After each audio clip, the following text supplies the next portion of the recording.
Good morning. It's 24th of October, 11:12, and I've just gone through the process of transferring out some Steam from Steam Power to Steam Dollars, and transferred that out to my my Bitcoin wallet on the web, the one that I normally use.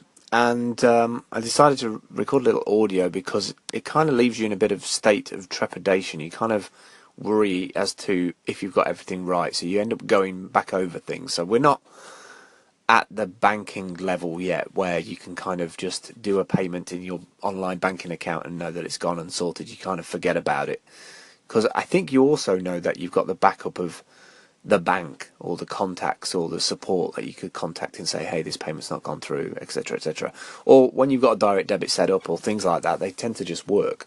So we haven't got to that level yet, and I think for any cryptocurrency to get mainstream adoption, we need those kind of additional features inside of Bitcoin wallets.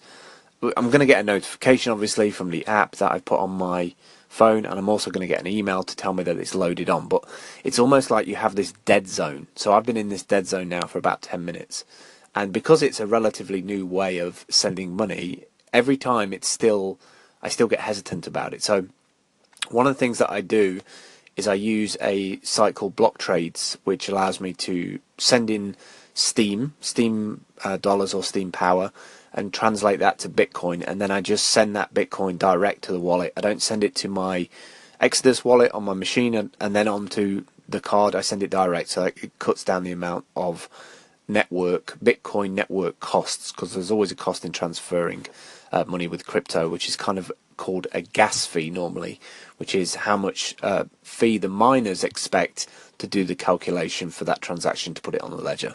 So it's always a little bit of a, I wanted to record something about it because it's always a bit of a point of contention when you're like waiting for it to come through.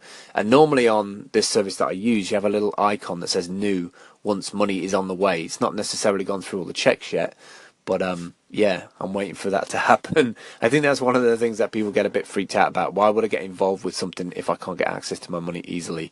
So I think there needs to be a little bit more of a refinement on the UI and a bit more hand holding, so that people feel a bit more confident that it's actually going to get to its destination.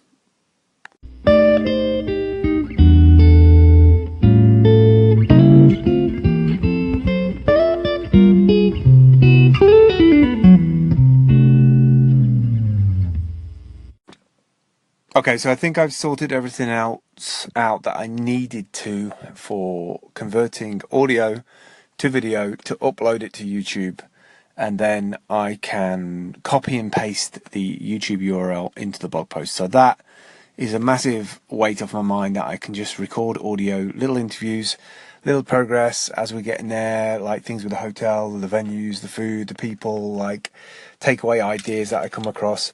Oh, that'd be a good thing as well. I don't know why we still haven't got it, but I'd love to have pause on Anchor. Anchor, being able to pause would be awesome. I'm not sure you can do that.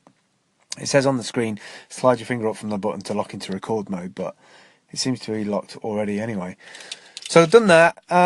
Still a little miffed that I can't use my virtual credit card with crypto pay with Apple Pay yet. I'd love to know if anybody else knows what the prerequisite is in terms of getting a credit card company, or anything.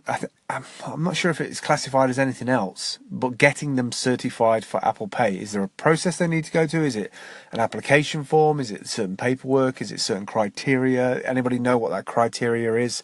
I'd love to know, because it'd be great to just be able to scan that virtual credit card into the Apple Wallet and be able to use that for payments, because I can send money from Steemit to Block Trades to Bitcoin Wallet, the wallet that I'm using, and then I can load that separate virtual wallet, which is my UK virtual wallet, with funds, and it converts the funds from Bitcoin to GBP. So I'm so close to having a working example of like earning cryptocurrency straight to a card, and then being able to use that straight away, like on ATMs or wherever. So, right, just nip into the post office to pick up some Amazon bits. It's been a bit slow today, but I want to get back onto blogging on the phone with my wireless keyboard, just to get into a flow before we head out next week.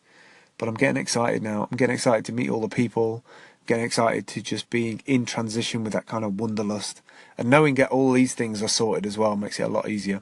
So I'm going to add this to another little post that I did this morning. And then I'm going to make an episode out of it. That will automatically send it to iTunes. And as soon as it's detected on iTunes RSS, it should make a video.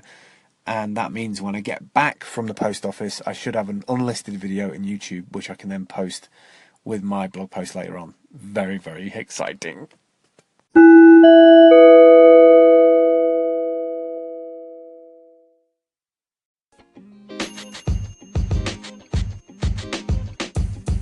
The podcast you just heard was recorded with Anchor. If you want to make your own, download the Android or iOS app completely free from anchor.fm/podcast. That's anchor.fm/podcast.